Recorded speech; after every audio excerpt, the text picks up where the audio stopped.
What is up, everybody in the YouTubes? As you can see, we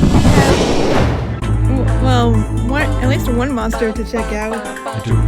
Rare Whaill. Let's head on over to Ethereal Workshop, which is right over here.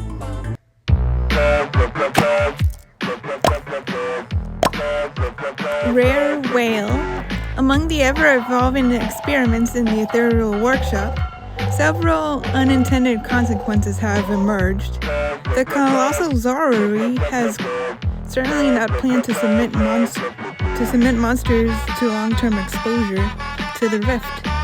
But once Whaill starts to wail, there's really not much to be done. The rare Whaill seems to be the result of overexposure to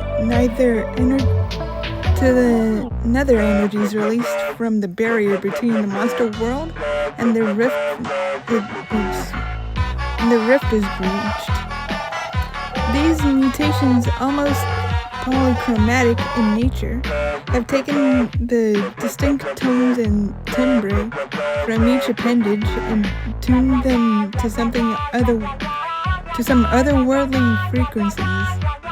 This change, while delightful to the experimenting colossal, has been quite an adjustment for the rare plasma boss itself. The ethereal's established harmonizing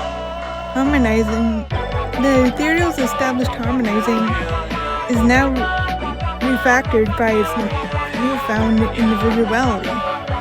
Competing for ownership of a singular body, snack time is a much more complicated affair, having to satisfy 6 preferences instead of 1. It's not all bad though. At least a monster can better see where it's going now, rather than rely on plasma location. Yeah, they do have a bunch of eyes, don't they?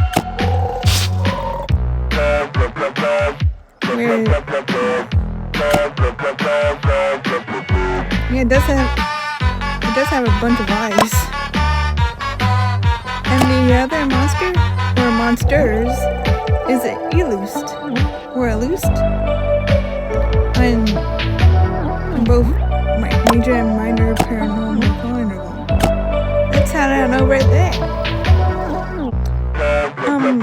Do the paranormals count as 2 monsters each? Because you got the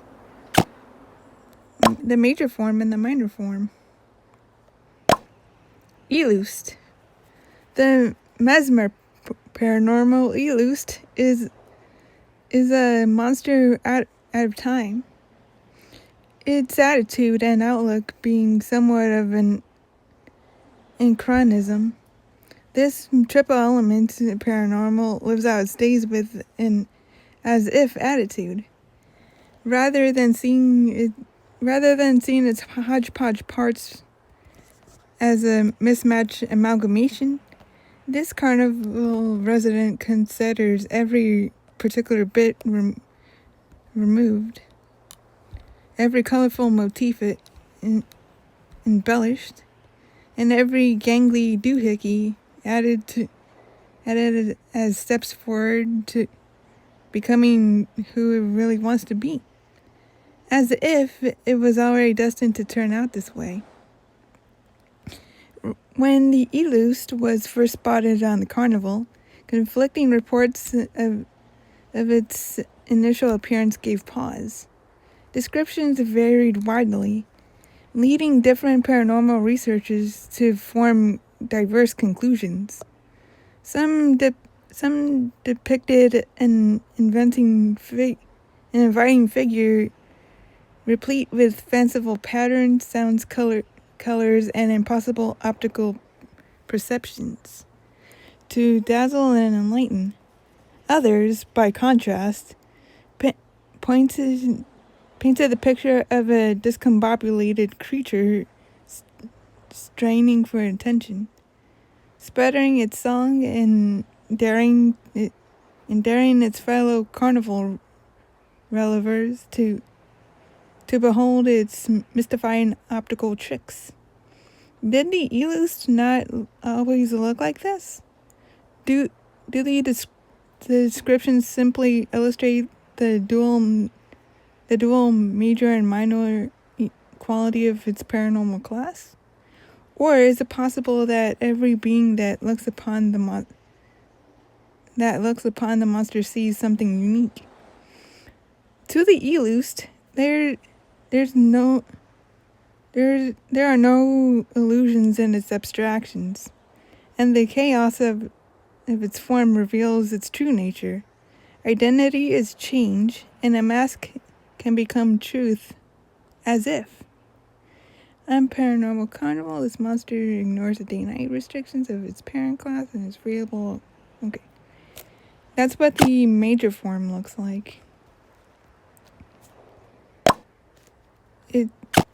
It's ruin, hoax, and depth. Yeah, that makes sense. And in the minor form, this is what it looks like.